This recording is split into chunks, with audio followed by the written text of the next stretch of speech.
Thank you, Ashok. I don't know to what extent my throat will permit me, but to the extent possible, because I've been having a sore throat for the last 2 days, and once again, it is spiritual tablets which is helping me overcome the pain and challenge of this. Of course, I'm not what you call having any indications of COVID, etc. But still, so I may, if I get into any challenge, I may seek the support of Ravali and a few people. Yeah. Now, I know. Yeah, sure. Chandra sir? Yeah. Just for a quick initial 5 minutes, can you walk us through with your journey, sir? My journey? Yes, sir. All right. Okay, then let me stop sharing. Yeah. And if you, okay, my journey, you're talking about the journey in life or journey in spiritual tablets? Spiritual tablets and your experiences and whatever you wanted to share for us to know. There is a beautiful experiences that we can learn from you, and you can share with us, and how you have been. See, if we, okay, let me start this way. My first experience has been improvement in health. When I say improvement in health, where I was to where I am today, I myself am shocked. Why?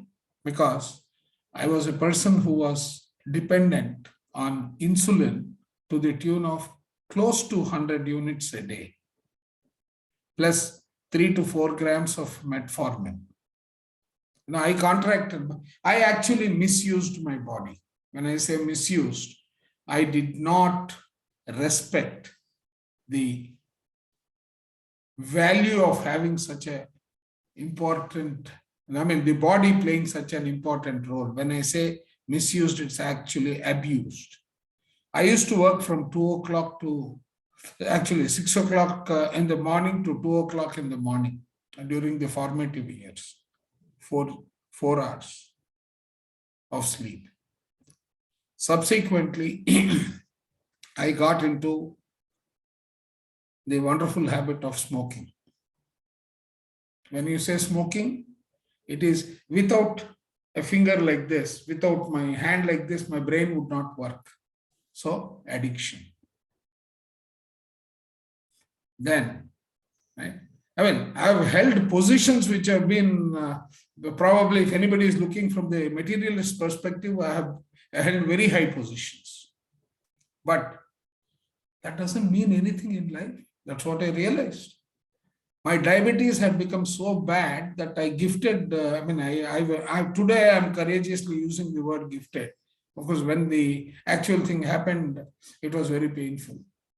I have lost 5 toes on both the feet put together to diabetes. That is when I realized, okay, I'm earning, I've got so much. Maybe I have enough money to take care of myself. I live in a nice house. But what is it that is important to me in life? Is it becoming a vegetable towards the end? Is it becoming a useless body? Maybe intellectually I am sitting on a pedestal, but where is the balance? That was missing. That is what drove me towards the concept of either meditation or spirituality, whatever word you may use. And that progressed.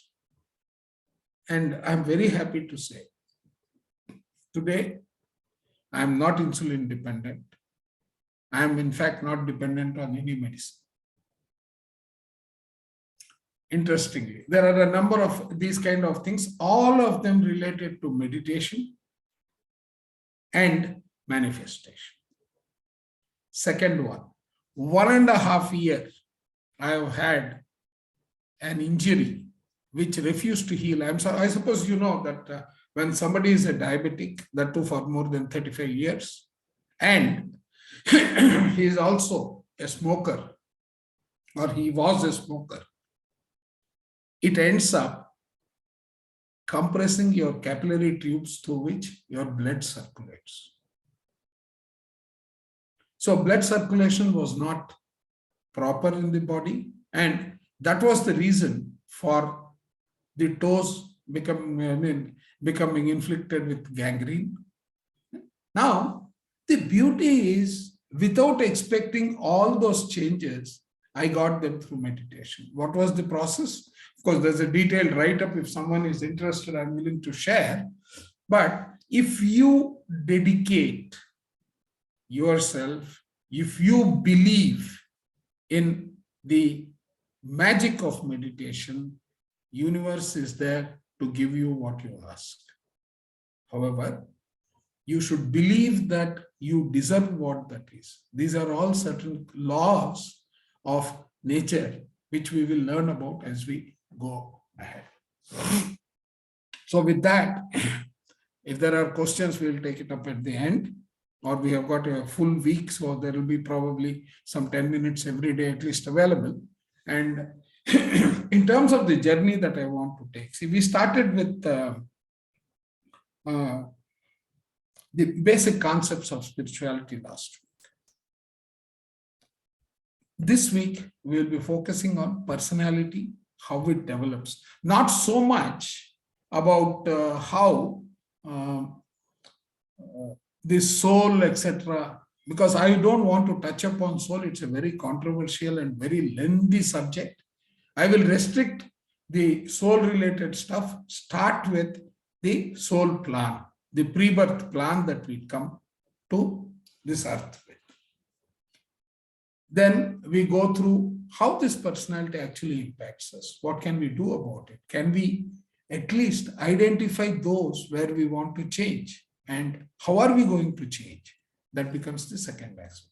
Week 3, we add more value in terms of having identified how can I create a plan for myself to overcome all these challenges. Right? We will identify about 7 or 8 important parameters of life, and we will apply these concepts there. That will be the visioning. Week 5, you will understand what ill health actually is all about. What is the quantum model of ill health and what is the normal model of ill health? How our mind, through our mind, we can overcome any kind of a scenario. Last but not the least, the last week is going to be the most important, where we will be discussing more about the manifestation part of our desires, our wills, etc. What can we do? How can we do? Particular focus will be with respect to health. But the model is such that it is versatile enough to be applied wherever you want. Okay, with that, I will probably get into today's session.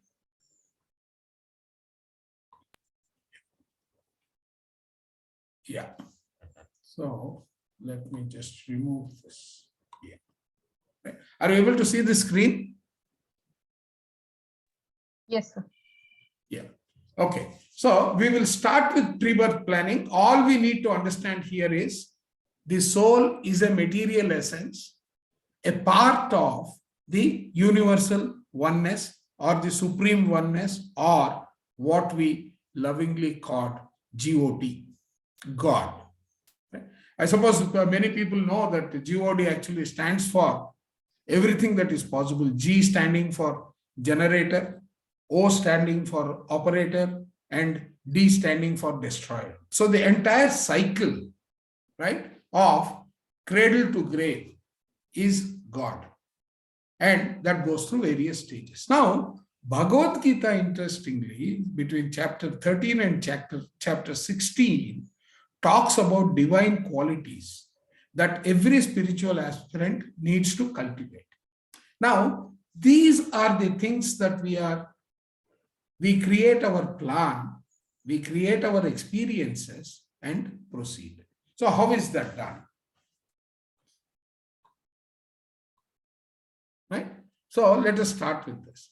So as we start our life journey, there are more than, see, each book lists about different kind of qualities. Some say 27, some say 35, some say 30. Yes, the fact is that it is over 30 different divine qualities, divine virtues that we are expected to learn, experience, and that experience needs to be 360 degrees, the complete cycle, the full life cycle, right? And now, interestingly, there are certain caveats when you try to create a pre-birth plan. The caveat is that only a few can be experienced in a given lifetime. They are such vast. And now, when we are trying to create a plan, the universe has it that there are a set of experienced souls which actually sit alongside us when we are creating the pre-birth plan. Now, when it comes to the planning, please understand, we generally keep blaming God. What is this? God has done this to me. God has done that to me, which is not correct. We are the ones who create everything. We are the ones who decide what is our life plan to be. They only support us in terms of helping us create a nice plan. So this pre-birth plan, in summary, defines our life purpose. Now, when it says it defines our life purpose, let us not forget that we are the ones who create that life purpose. We are the ones. For a moment, assume that you are the movie creator. You are the director, you are the story writer, you are also one of the actors, but the hero of the film. Now, for the movie, the storyline, the script, the script that you have written, this script needs actors to fulfill. It requires scenes and what you call the deliverable for that scene. I don't know what they call it in movie language. All these are something that you create. So let us say that Chandra Modali has created a plan in which he wants to give away 3 fingers of his toe. I mean, the 3 fingers of his feet. Now, he will create the scenario. He will give him a work job. He will create a work job for himself, which will not give him time to rest. It is his choice. It is not somebody else's choice. It is not God is angry with me, so he has given me. No, probably I wanted to have an experience, lead a normal life in spite of this. Right? And then there are some brave souls who take even these kind of experiences to the what you call, very extreme, where they experience violent deaths and whatnot. Right? Now, this plan I have created before I am born. Now, what happens is, let us say I take birth. Birth is equal to plan execution. Now, am I supposed to lead everything the way it is created?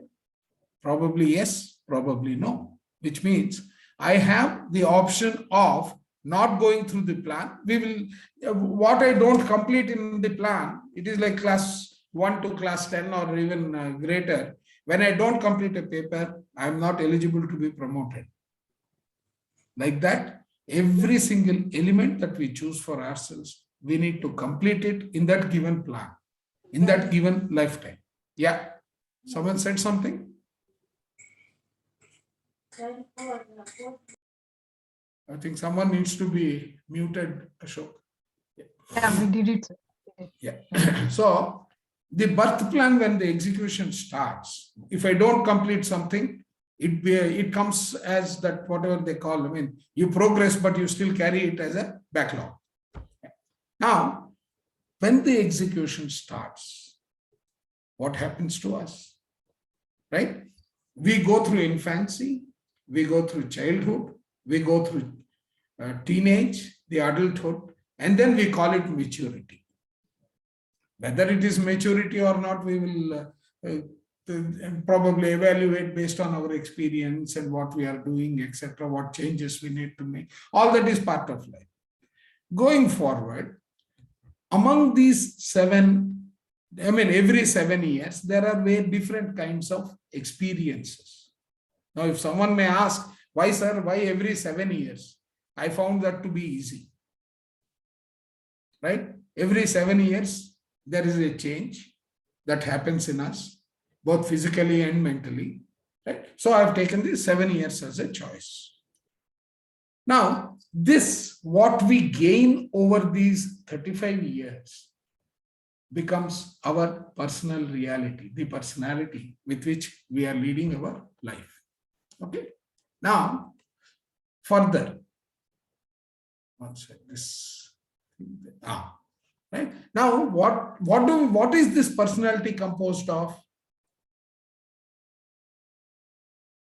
We have experiences. What are these experiences? Varied, right? So, when I say experiences, it is a set of feelings, certain core beliefs that have evolved over the years.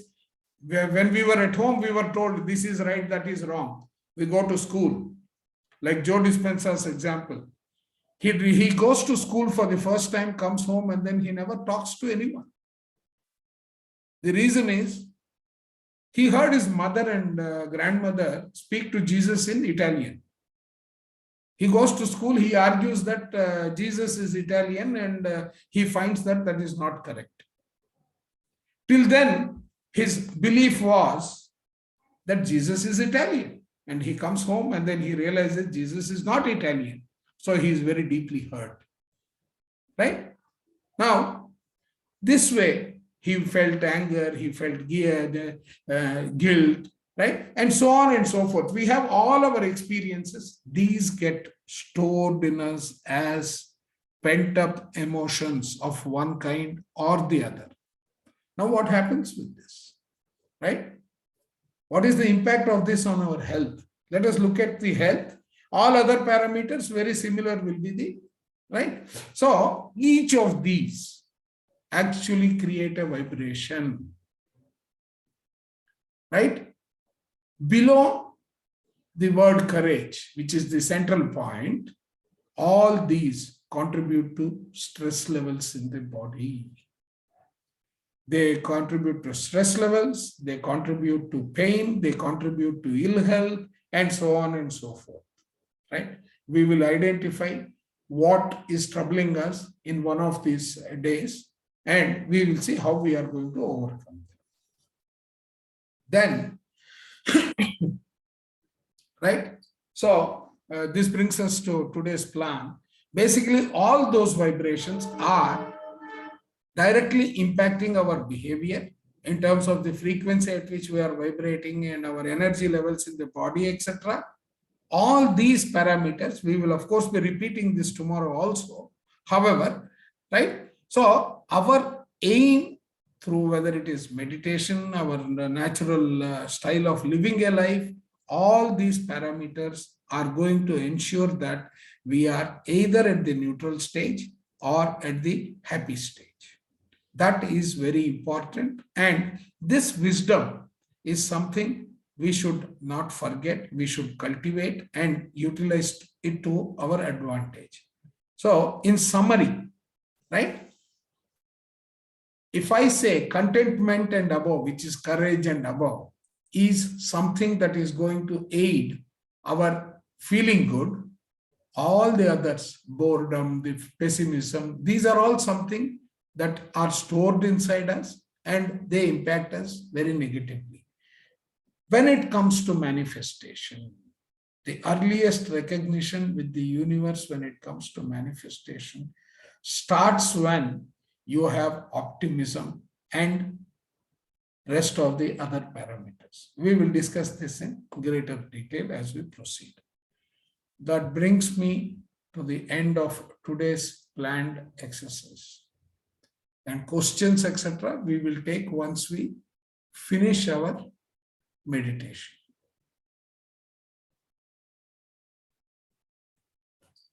Or we have another 5 minutes, so if anyone wants a question or two, I don't mind taking.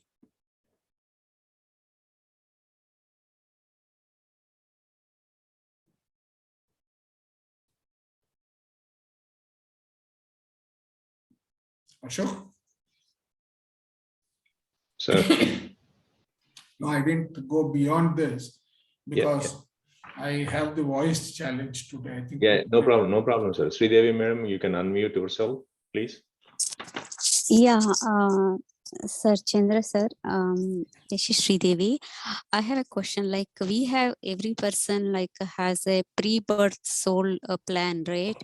So right now, like once we are into this meditation path, we are changing, like our thoughts and other things are getting changed, the way we behave. So is this entering into meditation is also part of the like birth plan, like the soul plan? Yes. See, what happens is it works this way. You have a soul plan, which will cover about 50 to 60% of what you need to achieve in this life. But the way the universe is designed is you need to evolve. Your soul needs to evolve. So you have what they call a free will. You are gifted with a free will. You want to change the course of what you have planned in terms of change management of a project plan. It is possible. Right? These are all tools, but probably you have had the desire to pick up your spiritual growth along with your normal growth. That is why you have entered into spiritual tablet as per the soul plan is concerned. Okay, thank you, sir. Yeah. Yes, Srini, sir. Sir, this is Srini, can you Ramakrishna, sir. unmute yourself? Yes, sir. Yeah, Ramakrishna, sir, 1 minute. Let's go with the Srini, sir, first, and he has raised his hand. Okay. Good morning, Chandra sir. How are you? Good morning, sir. I am fine, sir. I have a soul wants to have about 35 plus experiences to become a divine soul. Correct. We also heard that we do about soul does about 300, 350 reincarnation. Yes, sir. So that means Not 350. Actually, there is a structure. yes. See, you are a baby soul. Right. You are an infant soul, a baby soul, and you have 5 to 7 stages there. Each stage in its evolution has to pass through 7 classrooms. Okay. So it is a 7 by 7 matrix, but since at the higher end, the old soul, the divine soul, and the nirvanic soul, those 3 are left out. I mean, those 2 are left out, the nirvanic and this one. So you have a 5 by 7 matrix. If you have completed all in a particular layer, then you are eligible to go to a baby soul. Otherwise, you are still going to continue as an infant soul. And those who come into spirituality, they will be at level 4. Because you have transformed yourself from the animal kingdom to human kingdom. Right? Our soul has gone through all those what you call transformations. And within the human kingdom, probably we are somewhere at matured soul. Yes, we are at the matured soul. That is why we come into spirituality. Correct. Otherwise, our existence will be driven by qualities of the animal, which is survival. Yeah. My question is, if we take more than 40, 50 births, so that means some births we don't gain anything, we don't gain any experience, we just... No, you gain experience. Then... good. The experience that you have gained has got cause and effect. Okay. So you need to reset the cause and effect. How are you going to reset the cause and effect? For example, let us say this life you have saved my life, but you have given your life to save my life. And there is an expectation that you are helping me, so I will take care of something that you desire to be taken care of. If the desire is not completed this life, you need to come back to take back what you have given me, and I need to come back to repay what I have taken. So now what happens? One lifetime that you had planned has become 2 lifetimes. Then you make a number of mistakes. This becomes your karmic effect. That is why I said cause and effect. You have an action, there is a reaction. If the reaction is without an expectation, then it's fine. Because I have forgiven you, you have forgiven me, the matter is closed. But if there is an expectation, like let's say I take care of my mom. Now the mom thinks that I am bringing this fellow up without any this one. When I am old, he will take care of me. Suppose I fail to do that. I have my mom's indebt to be repaid from a soul perspective. So next life, she will take probably the role of a son. And I will take that of a mother who has suffered. Because all those, that is part of the healing, the injuries that the soul takes, the healing is also part of this learning.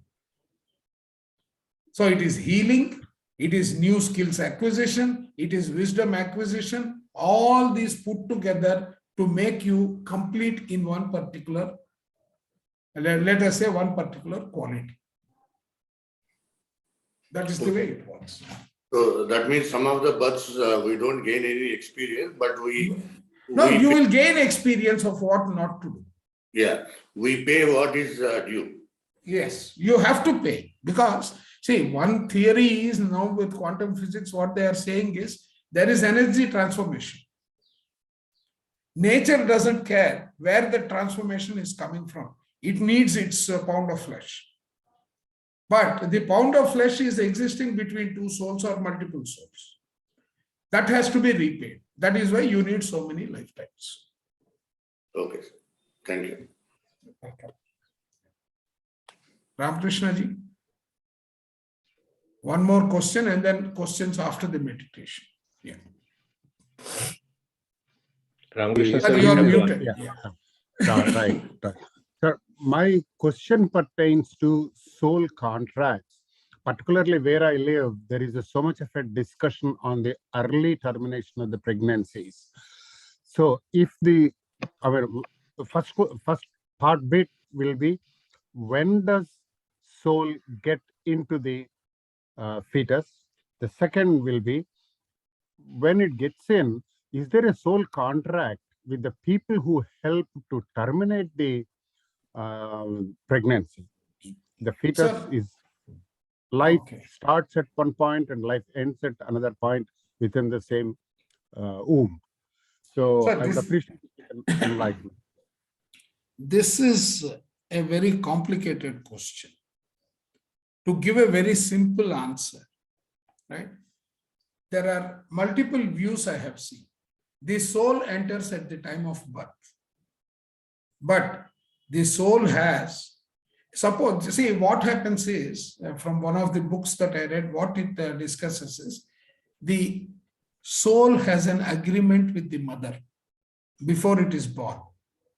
This happens during the first trimester when mother travels astrally, has meetings with the soul that is to be the child, and they come to an agreement saying that I will give you this experience, in turn you will give me this experience. Both pertain to either the skill that they have picked up that they want to carry out in a lifetime, or the healing. Some injury is there, maybe in the mother or the child, they want to heal, so they take this path and heal themselves. Okay. Now, when it comes to further, when it enters the fetus, right, the soul has 12 months time frame. If it feels that it has made a wrong decision of this particular womb, right, it has the option of going back. Now, how that goes back, etc., is part of the contract. And also part of the free will. The free will is there with the soul, right through. But if it is not confident that the plan chosen will be, achieved, it will leave within the first 12 months. And there is no karmic influence. Beyond 12 months starts the karmic influence. So answering the question in long and short, yes, there is a soul contract. Right? Now, there could be a free will. The free will being exercised by the soul saying that I've had enough, this is not going to lead me where I want to go. So I take a change and I terminate my current life. I don't know about this 12 weeks or not, Shailja ma'am. There are various, each book has got, see what has happened is everything that we are able to read and understand about the soul is coming from channeling. Now, how will you rate the channel who is providing you the information is a question. So to that extent, that's why I said, I don't want to get into soul related discussion for the simple reason that it is a 40-day session.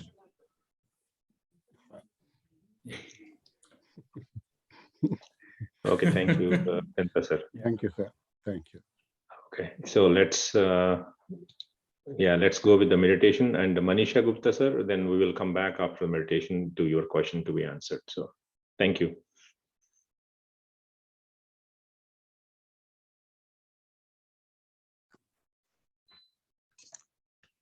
Namaste, Masters. Thank you, Chandra sir, for the beautiful explanation today. Our meditation today will be in lines to what we have received in form of wisdom today. Our meditation today might bring out certain emotions and it can be overwhelming. So I would recommend all of you to keep a water bottle handy, keep a water bottle within your reach so that whenever you have such emotions rushing, you want to like open your eyes, refrain from doing so. Grab your water bottle, have a sip, and get back into meditation. I would also request, like if you at all feel like, you can open your screen, open up your videos. Yeah, Sneha, one minute to add, because masters, when we are going through meditation, few of them has questions whether we can actually change our posture or relax or anything of like that, because when you are going to have a little bit of a pain in your knees or back or anything, you can actually move. So there is no rhyme and reason that you need to sit straight completely and to be very rigid. No, actually, whenever you feel like you can actually stretch your legs and you can, but you have to crisscross. Okay, just make sure that when you are actually stretching, you have to cross at your ankles. Please make sure that you do that. Okay, thank you, Sneha. Thank you, sir. Yes, masters, please take a very comfortable posture.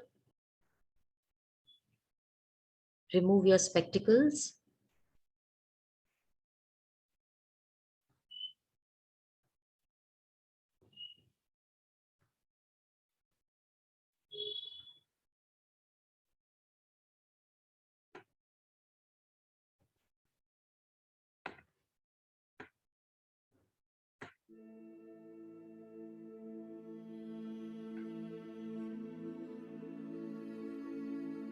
The feeling of constantly having to prove myself.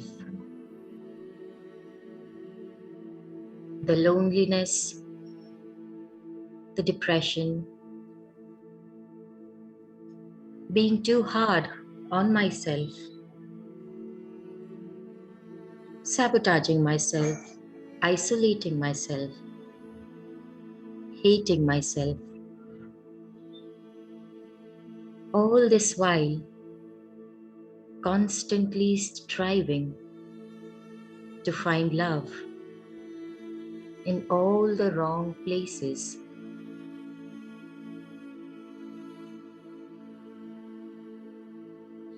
We all experience these feelings on some level throughout our lives. And these are what bind us together as human beings.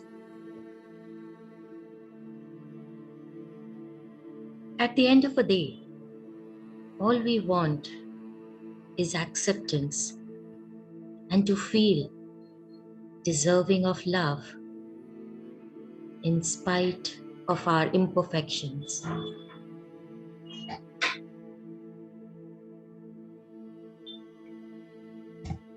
The irony is that no matter what or how different we may seem, or how isolated we may feel, we are all the same. Our race, gender, our decisions, and past do not confine us to a simple label in the work you must do for healing your inner child.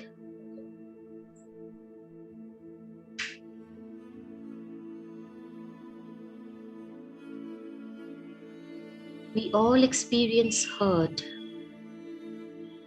and we all need to heal this inner child of ours.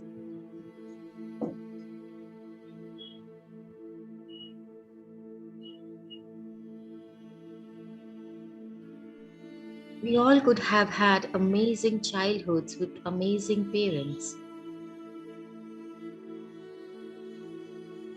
We could have been brought up in nice homes,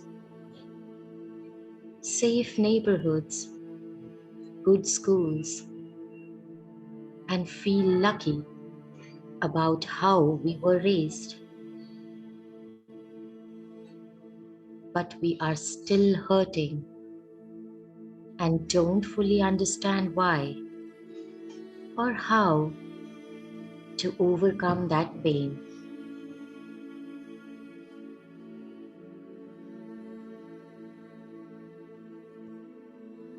Today, give yourself permission to walk down this memory lane and connect with your inner child and talk with your inner child about your childhood. What was it like? How has it influenced you?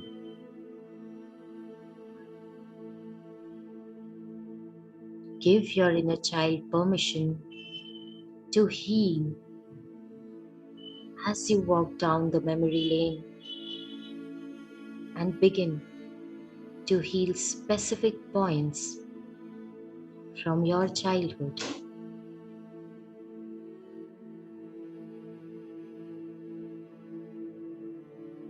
The first step is to acknowledge that your inner child is there inside of you,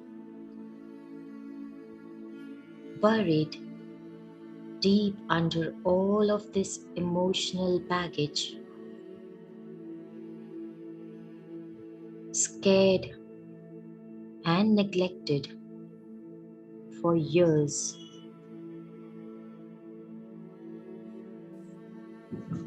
Scared and neglected for maybe even decades.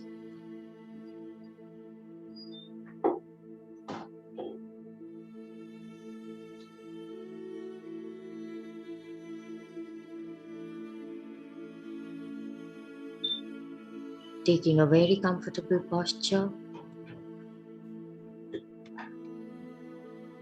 sitting with your back straight, your legs crossed, your palms clasped, fingers into fingers, and your eyes gently closed.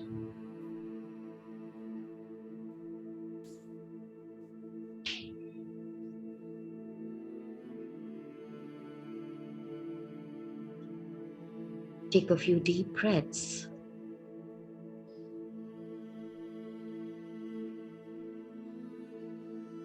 Inhaling and exhaling.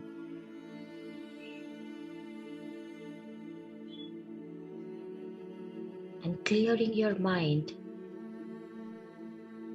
Completely clearing your mind. by focusing on following your breath in through your nose, down into your lungs, filling them completely, and then released fully back out into the world.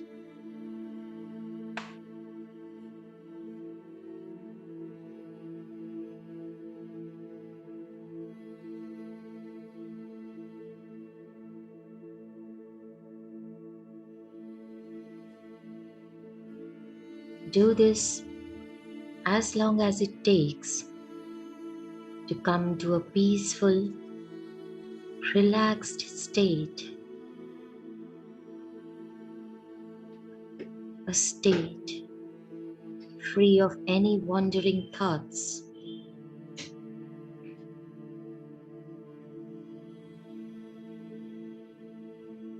Be here, be now, and relax.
Relaxation is of utmost importance in this journey of healing and connecting your inner self, your inner child.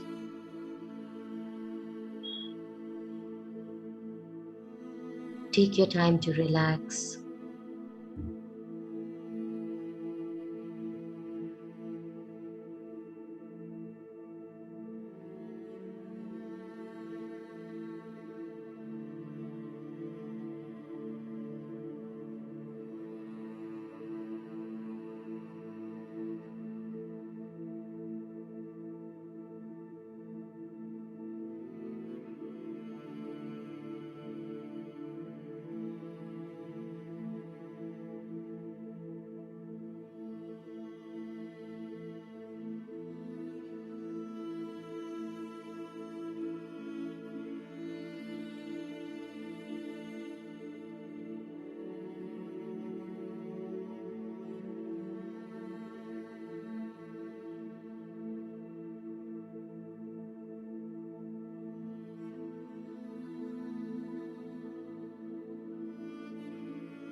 Let us now go back in time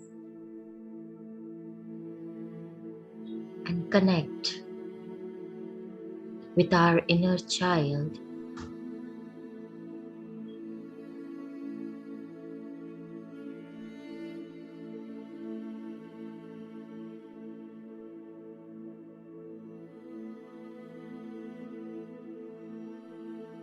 Trust the impressions that you receive.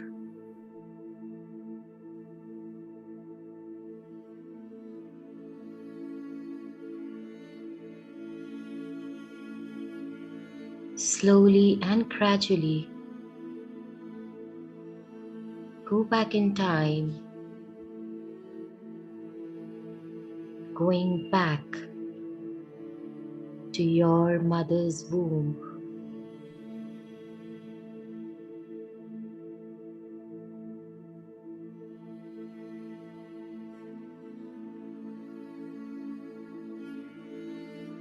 Trust the impressions that you are receiving.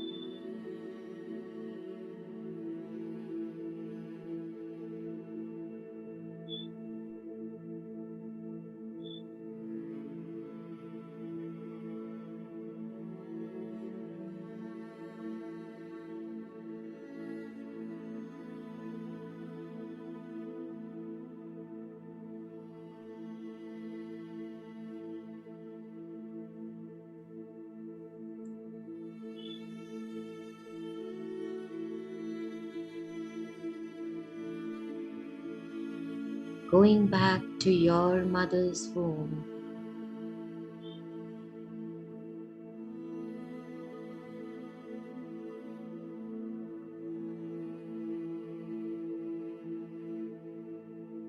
Trust the impressions that you are receiving.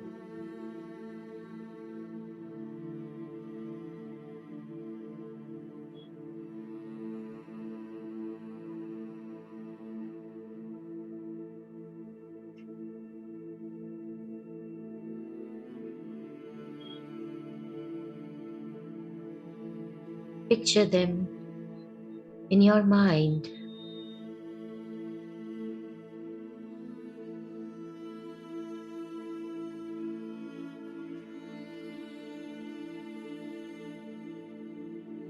Connect with your inner child here and trust the impressions that you receive.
Your inner child may be glad and excited.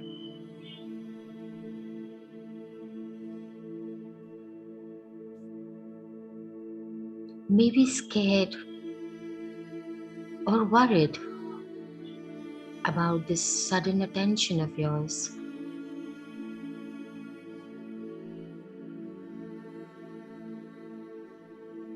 Just feel your way into connecting with your zero self right now.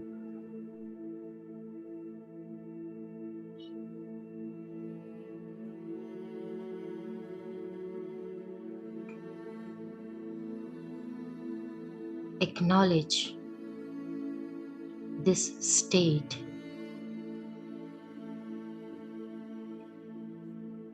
How does it feel to be back into your mother's womb?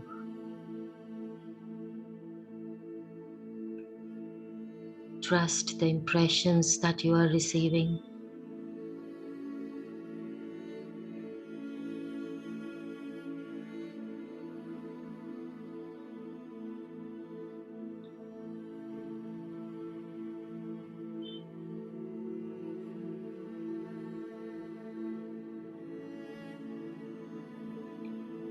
Communicate with your inner child here.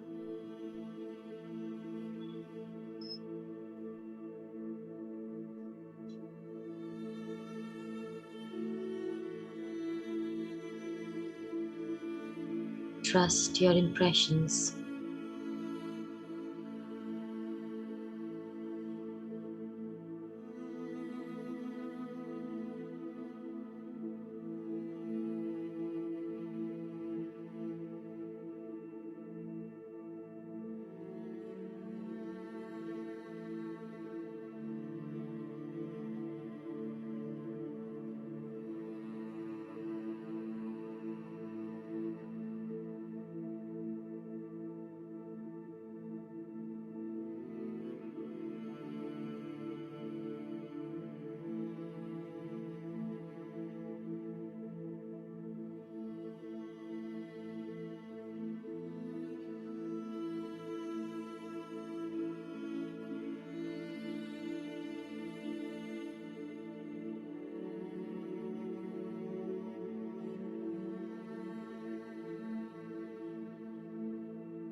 How does it feel?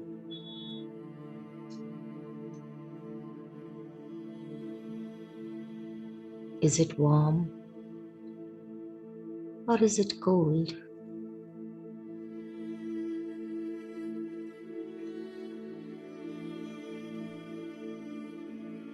Spot your inner self there. Trust the impressions that you are receiving.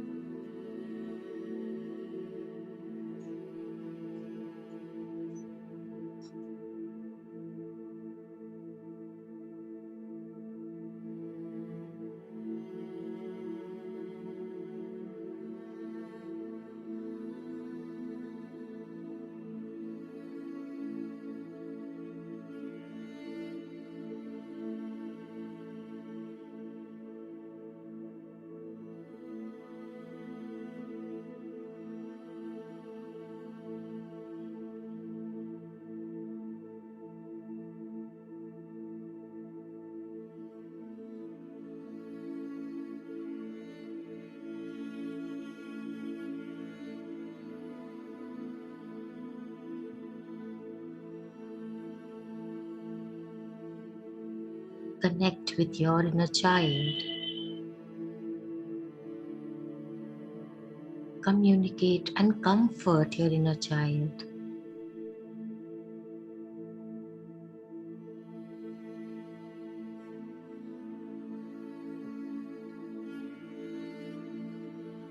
You are inside your mother's womb now.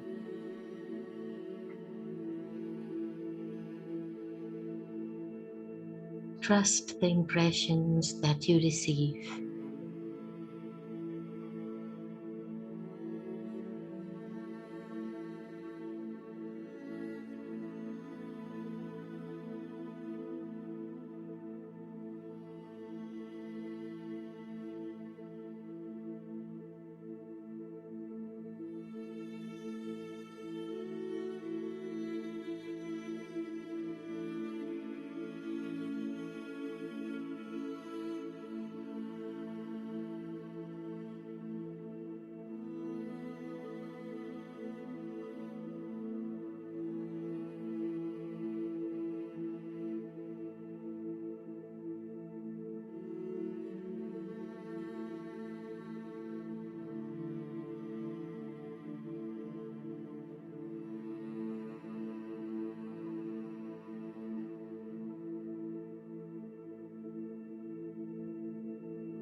comfort your inner child and assure that you are going to protect it.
As we take a step ahead,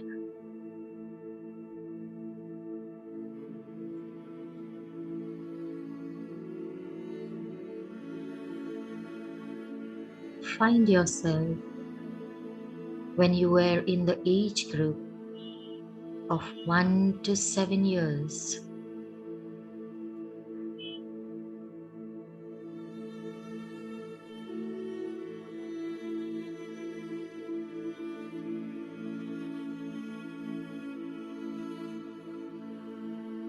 Trust the impressions that you are receiving.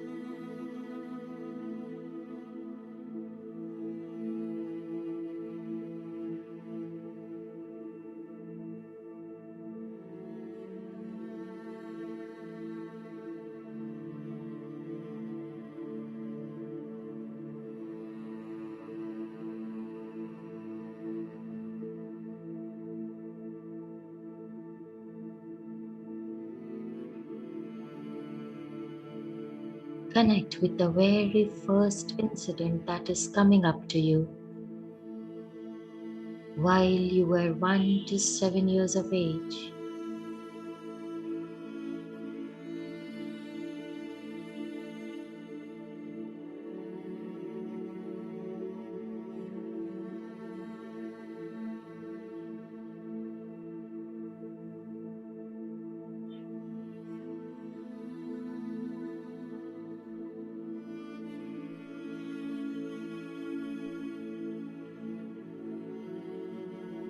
Trust the impression.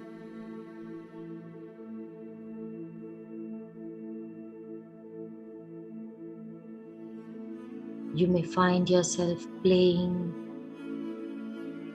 sleeping, talking to anyone,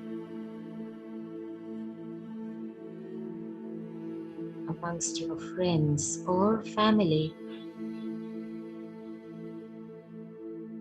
or you may be studying.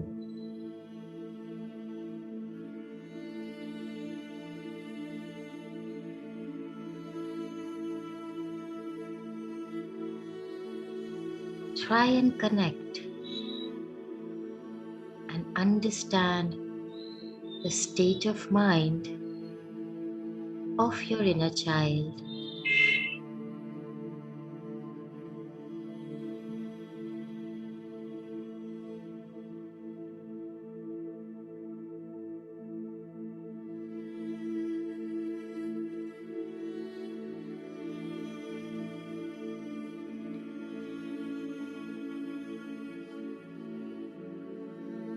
What's the impression you are receiving?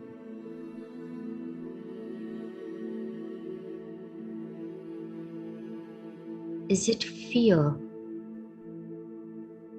or disgust?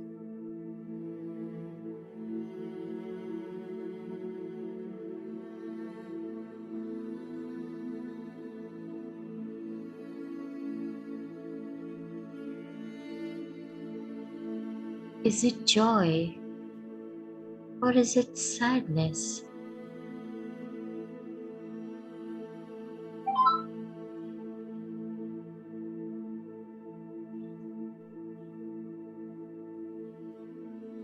Connect with this impression and comfort your inner child.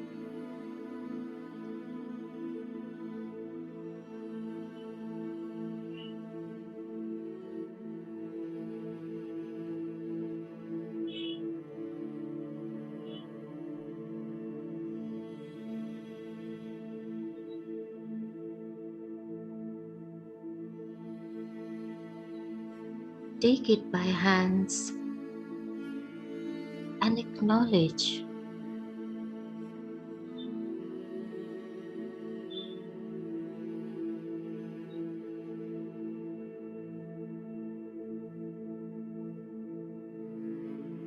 Acknowledge the sharings of your inner child.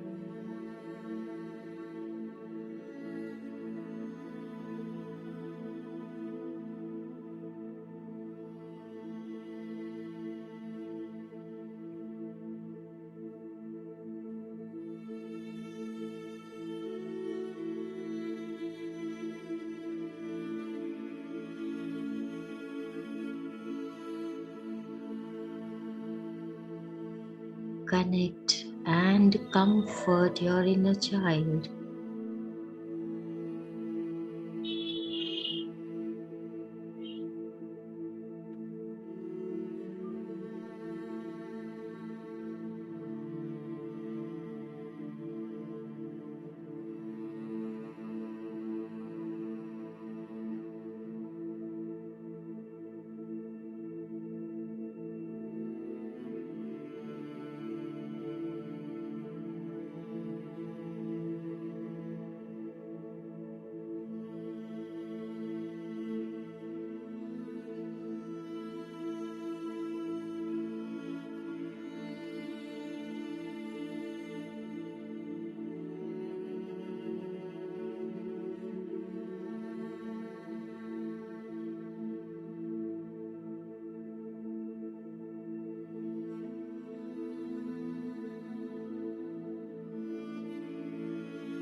How does your inner child feel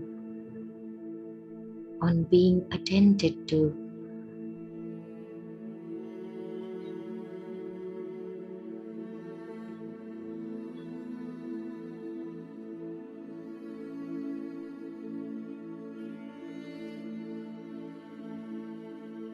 A little you, awaiting attention and acknowledgement.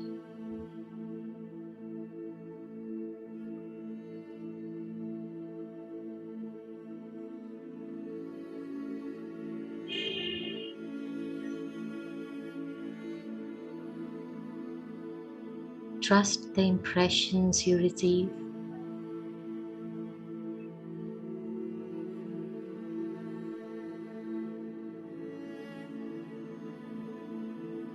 Understand the emotion.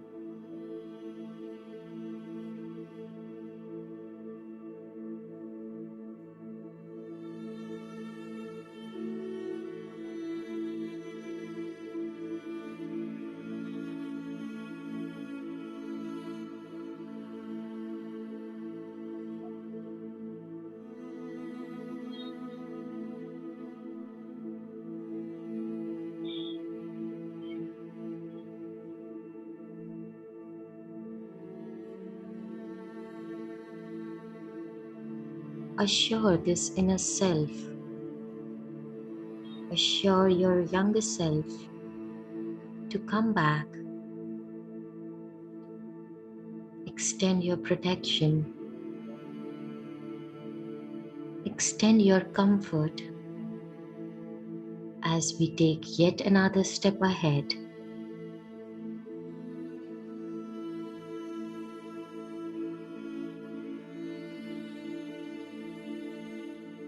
Say to that younger self of yours how loved and cared it is.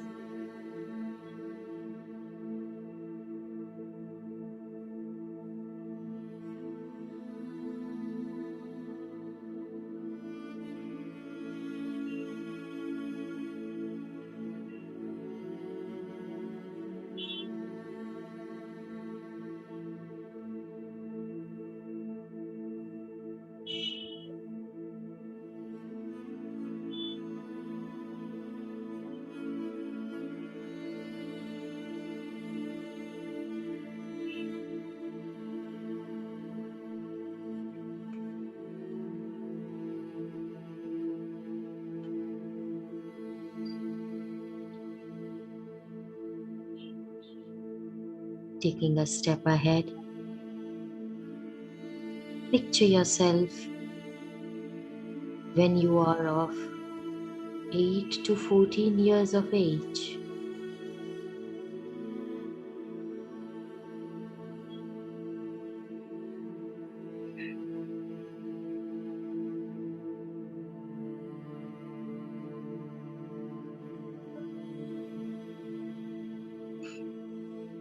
Trust the impressions that you receive.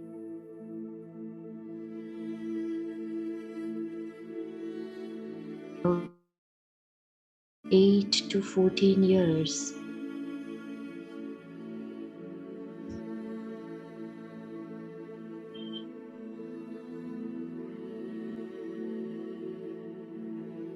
Connect with the very first impression that you receive.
Spot yourself.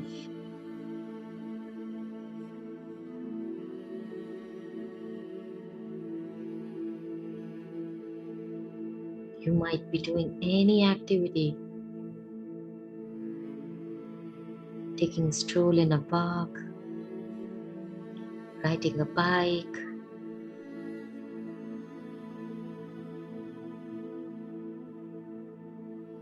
spot yourself, your younger self.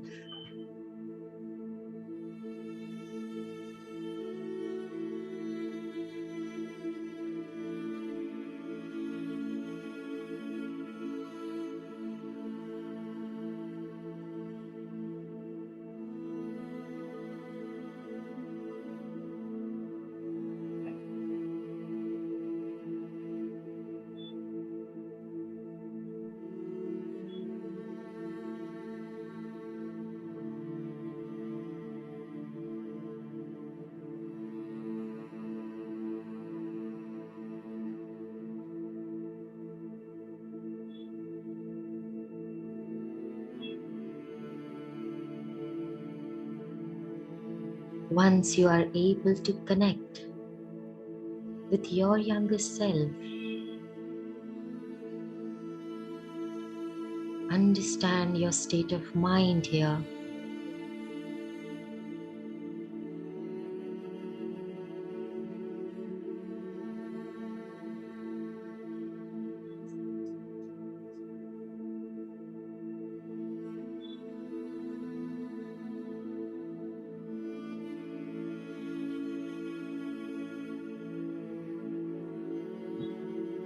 Trust the impressions that you receive.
Take your inner child by its hand.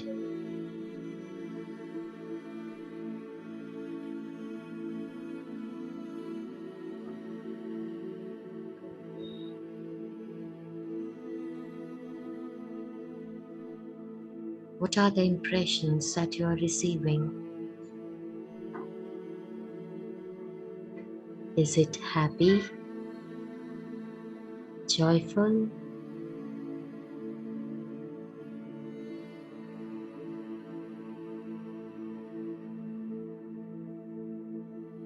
or are the impression of fear,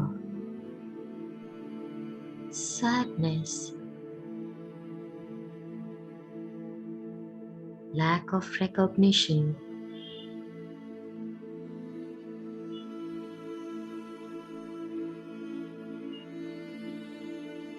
Whatever it is that you are receiving,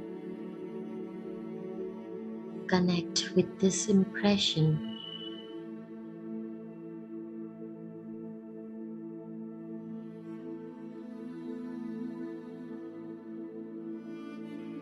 Comfort your inner child.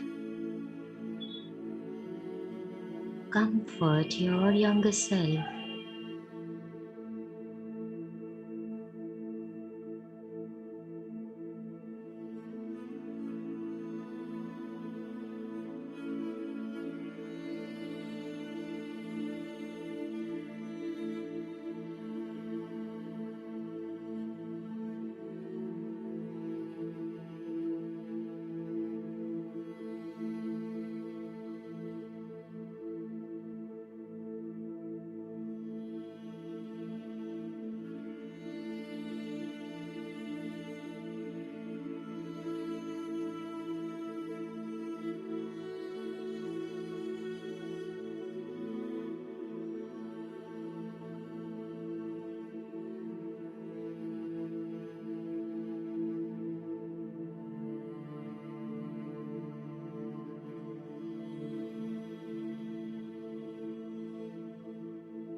Assure your inner child that it is protected,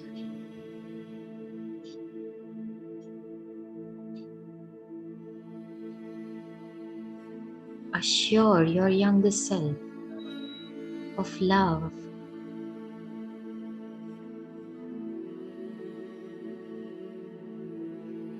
Assure your inner self that you would be revisiting again.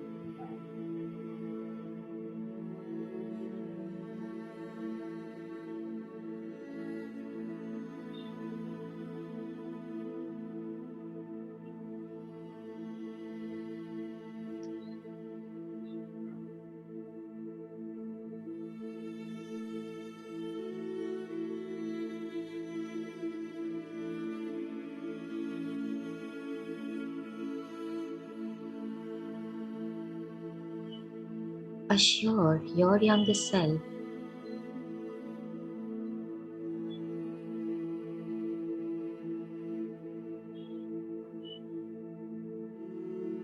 communicate that it is okay to be hurt.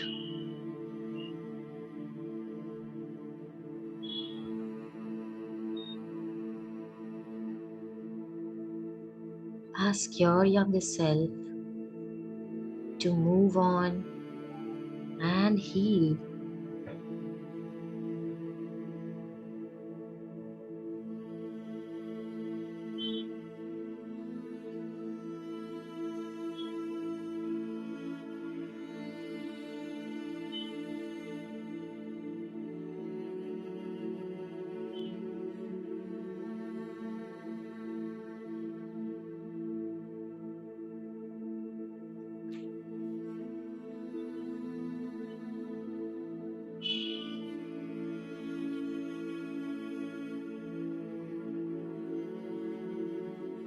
If cherished memories from your childhood come up to you,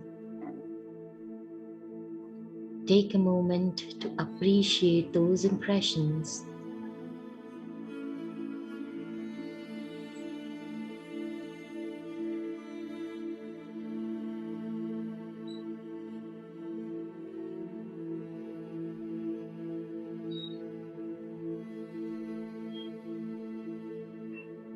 If these impressions are of hurt, fear, or disgust, allow yourself to move on and heal from it.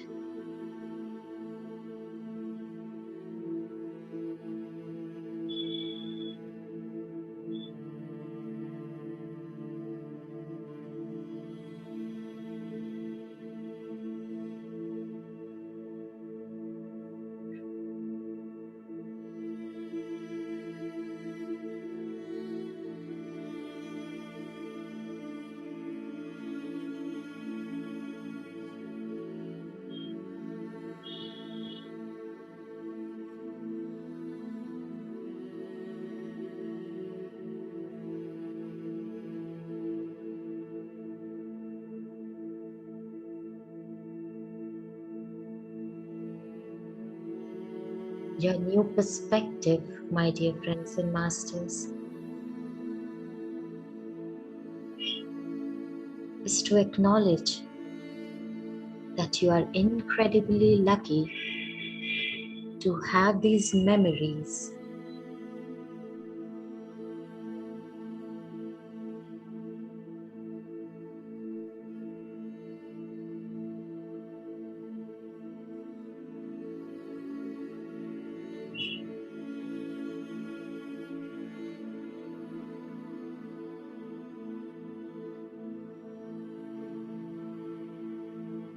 My dear friends and masters, it is now time to take your eyes off the rear view mirror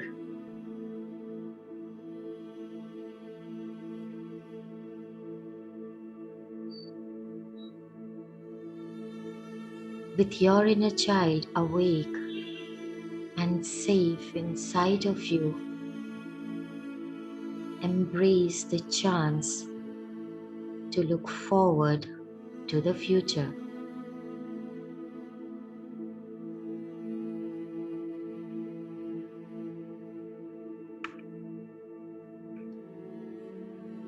Slowly Bring yourself back.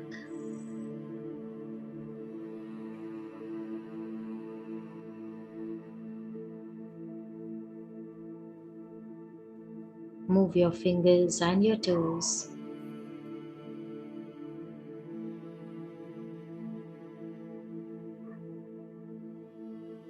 Slowly bringing your attention onto your palms.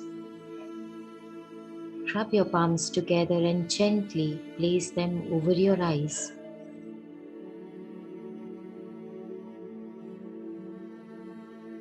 Open your eyes inside your palms on the count of 5, 4, 3, 2, 1, 0. You may now release your palms.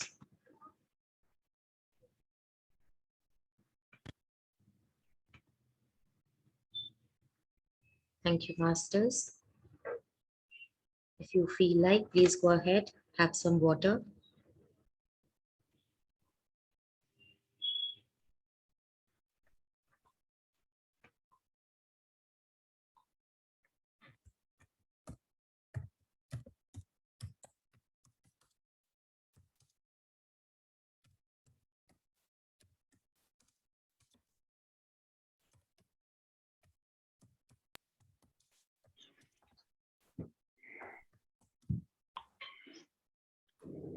What a beautiful journey, Sneha.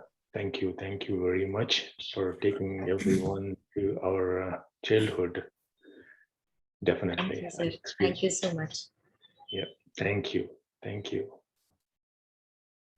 It is all because of Chandra sir who put this thought that we need to actually put into practice what we are learning, whatever wisdom that we are gaining, and this will help us actually understand how to heal ourselves, how to connect with those emotions. So it is all because of Chandra sir. So our gratitude to Chandra Mudali sir. Thank you so much, sir.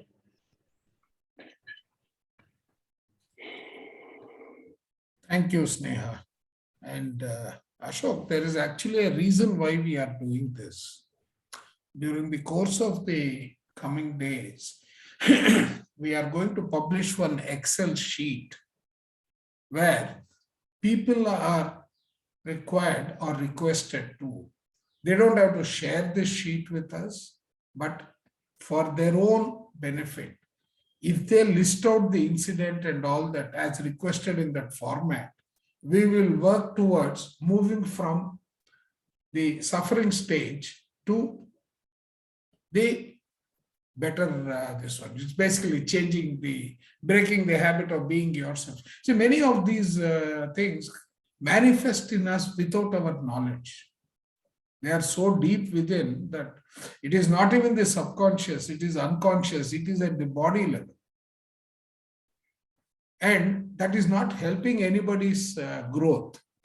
So from that perspective, this is going to be a very, very helpful, this one. And thanks to Sneha, she did a lot of digging to come out with the theme. I only gave one question. I said, this is how I want. Yeah. Thanks, Sneha. It's wonderful. Thank you, sir. It's actually surpassed my expectations at least a few hundred times. Thank you so much, sir. That means a lot, sir. Yeah. And Manisha Gupta, that's where we were in terms of questions, right? How much time do we give, Ashok? Because we have come to your assigned time. No, yeah, no problem, sir. And masters, those who really want to stay, and Chandra Modali sir can take the time to actually answer your questions, and so we can go for the next 15 minutes, not a problem, but you can go ahead and start asking your questions. Manisha Gupta ji, please go ahead and thank you so much. Lovely meditation. Thank you. I am feeling very light in my chest area after doing this meditation. Thank you, Sneha ma'am. Sir, I have one question. Can we connect any severe disease with our rebirth? Because presently I realized where did I mistake. Presently, I am a cancer survivor from 2018. So can I connect this problem with my rebirth? Yes. it is some healing that you wanted to go. You want to take, right? It could be, what is the reason? We cannot really put a finger, but many of these actually come, all these health related challenges, they come to give us an opportunity to learn. Yes, yes, sir. I Right? celebrate this problem. I learned a lot in this life, lot and lots of. So can I remove forgiveness? I implementing forgiveness method. So can I release my pre-karmas from this forgiveness method? I'm not qualified to give an answer, but right, to be honest, see, the moment you start learning in spiritual tablets, also what we believe is once you have learned the lesson that it has come to teach you, right? Yes. That's over. That's the end of it. You progress. That's what happens. Yeah. And just to add upon Manisha ma'am, whenever an illness manifests onto our physical body, it's just manifests onto our physical body to make us realize our purpose of life. Sometimes we go out of our purpose of life. So this cause and effect loop becomes maximum because, as Sir said, there is a planning that you make on to come onto this earth plane, and there's a purpose of life for us. Sometimes we get deviated from that. So just to as a knock for us to remember, because no person comes to spirituality when everything is fine. When something goes out of the box, then you come into spirituality, and you need to we need to accept over that sentence, right? So now when you are into the spirituality, become a spiritual scientist, get connected with your higher self, know what is the purpose, what is the main purpose for you to be incarnated at this point of time. Because I think so 1.5 or 2, how many billion people that we are right now, every person has a purpose. We're just not here by random accident, right? So for that also spirituality is very, very important. So I think the more you do the meditation, the more you get understanding towards your purpose of life. Yeah. As I understood, or I realized that I have to do something for the people, and because I completed my spiritual course, so I got my purpose side that I have to do something for the cancer patients and for the doctors, because they are worried for these type of patients. So I think I am right. I am going on the right Just path. that inner calling, the inner calling that you get, just catch it up and just go on with it. Just be happy and just go on with it. See, your inspiration should be Gaurav Paliwal, sir. Yes, sir will talk to me tomorrow. Yeah. Now, when he is able to control that and deliver so much and do so much, right? I mean, you have an opportunity to probably pick up a few leaves. Yes, sir. I am thanks to universe, because I am meeting with all senior masters and persons. Gaurav sir will talk to me tomorrow. Thank you. Yes, right. Yeah, Vindhya, you wanted to ask a question?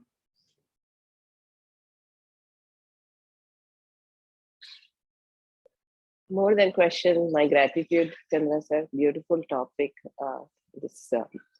You and your topic extended with Sneha ma'am. I have no words. You're like an angel that guided us through. I felt like I went through all my life journey, and it was like in a brief overview. And you kept saying your impressions, and I was connected. There's nothing else I remember but just those impressions, right? And it tells me who I am. It was always nature or people, and that's how I feel I am. And it took me, those are the impressions that came back to me all the time, from when I was in school, when I was with everybody. All that I could remember was the beautiful way. There were a couple of guilt and some negativeness, but I dropped them. I just forgave myself, and those are gone. And like, slowly shedding those. But the true nature was always, connecting to people. And thank you. Your beautiful voice and such a sweet way you took us. I thank both of you, Chandra sir and Sneha ma'am, and Manisha ma'am. You're inspiring. please continue. And I'm so glad for this forum, for everything. Thank you.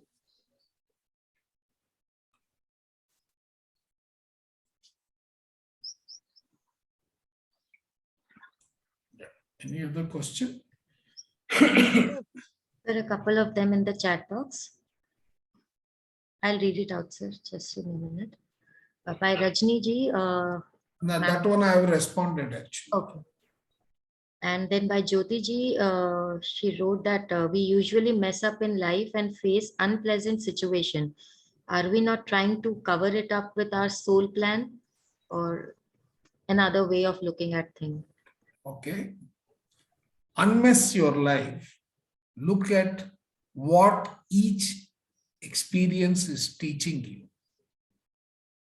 That is the suggestion I would give, because that is how we evolve, that is how we grow. Unless there is a mess, what will you clear? What will you learn? Right? So it's an opportunity. Please look at it positively. If you say it is a mess and then give into it, you won't learn. You will live under the burden of the mess. But as you untangle the mess, every approach that you take is going to end up teaching you so much. And that is the purpose of life. That is the soul plan.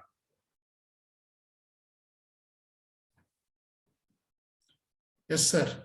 Ashish. Ashish, you are muted. Please unmute. Yeah, I have unmuted. Yeah, so first of all, absolutely amazing session. The words to explain. So I have this question. So we've been saying in the last 7, 8, 10 days that meditation, etc., is this journey is not when you kind of at the higher ages, but one can start the earlier the better, even when one is young. Now, that's what we said, and today's session is, while we talk about pre-birth planning, etc., news topics, but there is also some level of mysticism and fear unknown. It's something very different. So I was just having this question that, if someone listens to this, because my son is 21 years old, and I mean, it's coming from there, that if a 21-year-old or a 25-year-old listens to this, will they be able to digest it? Or, I mean, how will they, it's a little, there's some fear also. I mean, I don't know if I have expressed myself, but is it really the right age to learn all this in their 20s? Okay, I got your question. It is not ill-placed, but it can be well-placed. In the sense, right?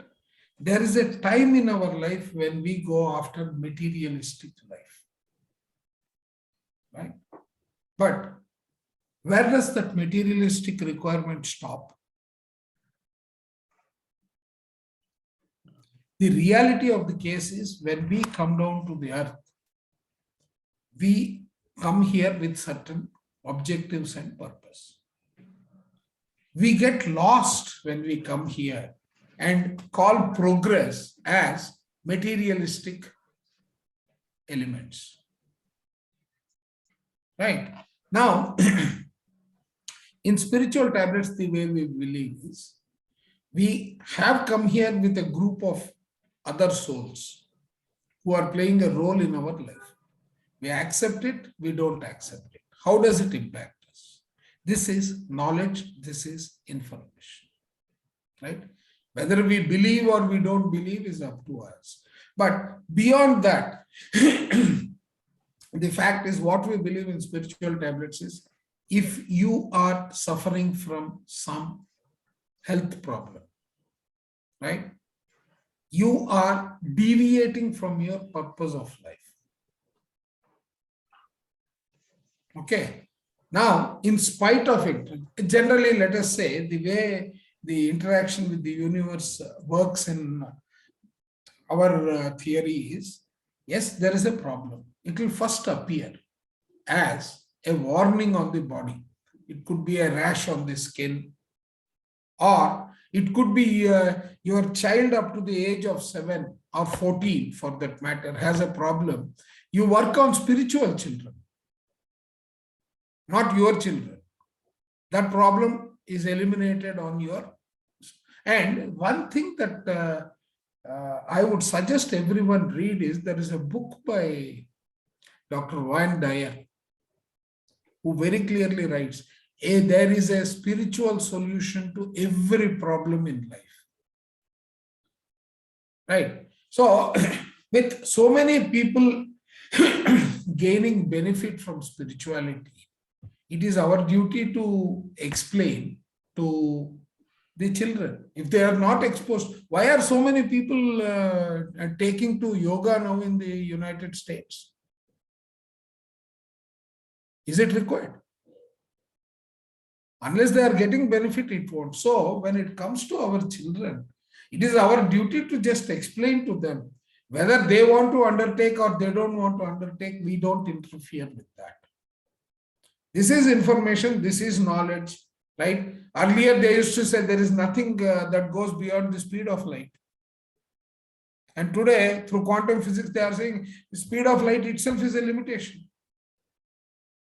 What we learned in terms of the 3 laws of motion has got a limitation. If anything goes beyond the speed of light, the normal physics doesn't apply. Right? So there are a lot of new things that people are finding. So from that perspective, that is what would be my response. Of course, my children too, they are in the age group that you mentioned. They don't like me doing what I'm doing, but they are finding the change. How is it going to help them? For example, to be honest, I took my booster dose day before yesterday. Since then, I have been having a sore throat. We don't believe in this, right? I just did a couple of meditation related exercises, and I'm talking to you today in spite of my sore throat. How?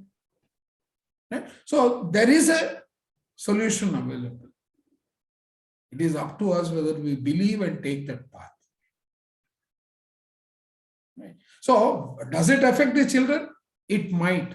But then this is the least of the impact in terms of if I take what all is available in the market which is impacting the children, this is the lowest of that. Yeah. Right. And Chandra sir, to add one more thing for that, as addition, Ashish. Yeah. When we are actually practicing, and if you are feeling you're 21 years old to do the same way that how you are actually doing, and that is not correct, first of all. Okay, yeah, as Chandra Murali sir said, then you can actually explain them about the meditation or yoga, whatever the benefits, but you are not supposed to make them to sit next to you and listen to all these lectures. If they are willing to come, they can come, you know, but we are not supposed to force them to bring them and sit them next to us to listen to these without having any, because that is the parenting part, which we are going to bring in a due course to the spiritual parenting classes, but that is part of that, because we just need to understand as parents how we are going to treat our kids and children and all of that, you know. So we have seen 8-year-old kid who is teaching in US the spiritual concepts. Can you believe? Wow. Okay. That is happening now in St. Louis. Uh-huh. And everybody amazed how she is teaching all that concepts. Where did she got all that wisdom from? And there are kids who have been doing a lot of amazing. I have two sons. My younger one, actually, by seeing me, actually he started meditating. I never told him to come and meditate with me. Never. He just started. Mm-hmm. I'm so happy that he's doing it. Okay. So that's also. Thank you. Thank you. Thank you very much. I have got my answer. Yeah. Thank you, sir. Harry, sir. Thank you, Ashok sir. First Sir, you're gone mute. Harry, sir. You have Yeah, gone Harry, sir, mute. unmute yourself. Sorry. It's okay. Thank you, Ashok, sir. Let me just say thanks to Chandramudali, sir. Gratitude to you. It was a wonderful session, and to Sneha, madam. We have been trying to meditate for so many days, but this kind of experience that we got today, it was out of the world. It was very different than all other experiences we got before. So thank you. Chandramudali, sir, one question that I have, there are a couple of different questions, and these are all generic. Just we were talking about the kids. I have very young kids. So is there a boundary? Can we say there's a boundary around the soul? Well, first of all, let me ask you, is the soul and consciousness, is it the same thing or is it different? Soul and consciousness is the same thing. Thank you. That's what I thought too. So the consciousness, when the kids are small, do they have their own consciousness, or is there like a kind of boundary around it? Like me, my kids, my family, we kind of linked so closely to each other that even our consciousness are there's a collective kind of entity out there. Is it like that, or is it just we are all individuals in complete sense? See, there is one theory which says that there is in the soul concept, there is the individual soul. Okay, and in addition to that, there is also what you call a group soul. Now, one theory says that group soul is applicable at family level. Another theory which says that group soul is universal. It's applicable across. So I can only give you a very vague answer. But we are all connected together. The souls which are forming groups, they are always connected together, and it is not limited to just within the family. But within the family, the ties are closer. That is the answer I have. Now, to what extent does it meet your question, I'm not sure.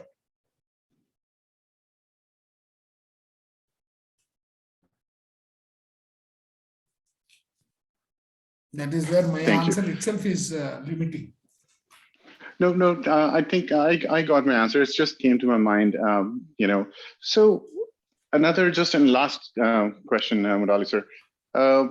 Like the consciousness, if it's, let's say, my individual consciousness, but then we know that our cells, our body parts, they are alive. So they have their own kind of consciousness, subconsciousness that is a part of this bigger, my individual consciousness, or it's just a master slave kind of setup here, that even my hands, my arms, they are all made of the same cells, but they all listen to the mind, the brain, or the higher consciousness.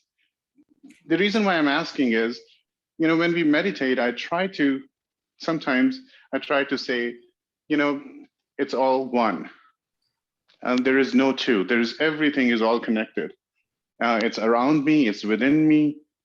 And when I say within me, then does it mean that the parts that I'm made of, they're all cells and electrons and protons? Do they have their own sort of consciousness as well? That's how they are living as well? Do they have their own kind of free will as well? It's kind of vague, but it just is vague. And I wanted to ask. It is vague. Yeah. See, now wherever there is, one statement that I keep hearing whenever I listen to Dr. Joe Dispenza, who is one of the pioneers in this concept.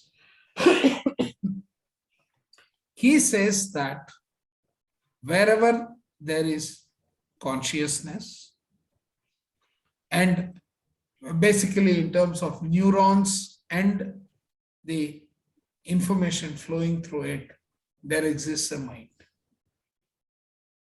So if I take that cube, right, where there is mass, for example, every energy center in the body has a mind of its own.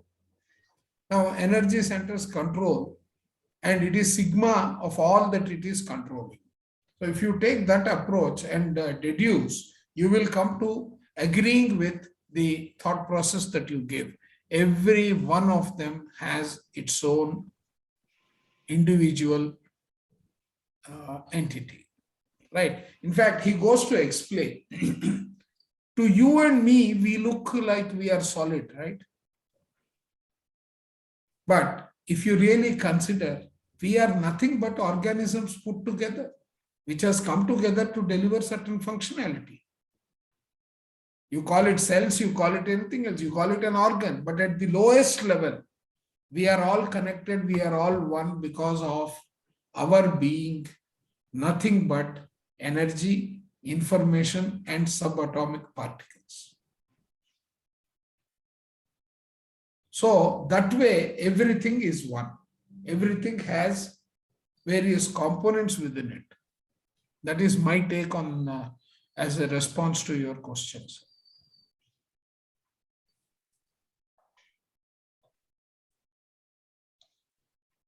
Thank you, Chandramani sir. I got my answer, and I think that's how I see it too.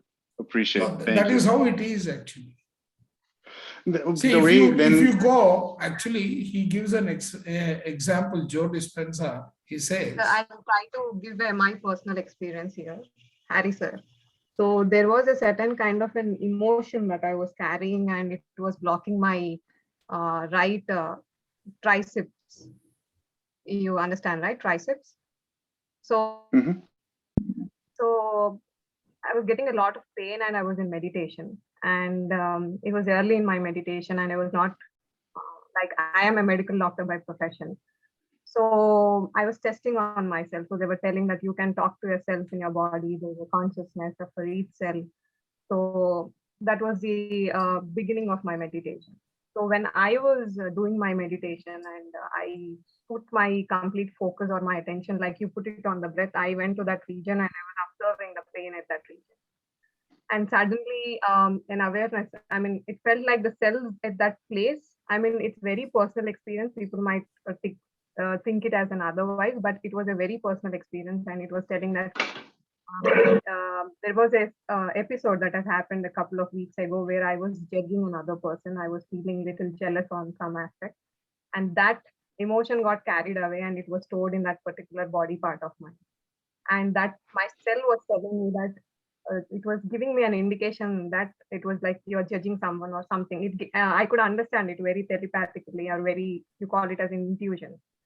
And when I started to bring that aspect of forgiveness or anything, there was a heat like sensation there. When it became cold, and then the pain became so severe, and then it vanished off.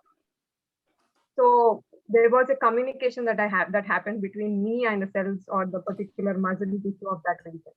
So if you ponder upon that, if you start doing more meditation, sometimes suddenly you get connected to certain regions of your body, and suddenly you feel like there's a oneness connection or anything. It depends upon the more you go into the meditation and the more techniques that you use, and you more observe or become aware of your body.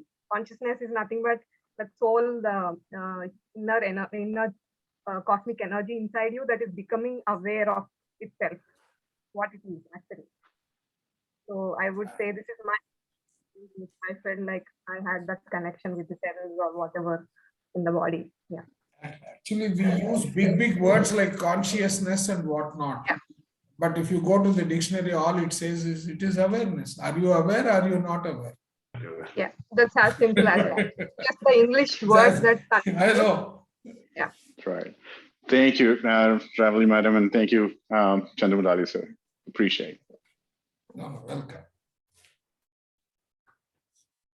Yes. Ashok, anybody else? Yeah. Yeah, beautiful, sir. And what a wonderful session. And it's already 10:26. I don't see any other hand raises. Masters, yeah, last call. If anybody wants to ask a question today, because I don't want anyone to go with a lingering mind on any question. So please try to ask. This is the last call.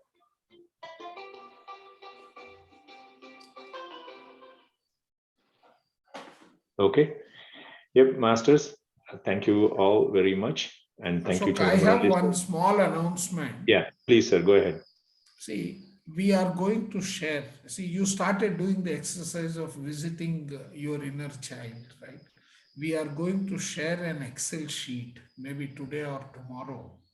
I want each one to fill it. I had already announced it. I'm saying, stressing it once again, because it's very important in the weeks ahead of how these are going to play out. So please do fill it and keep it with yourself.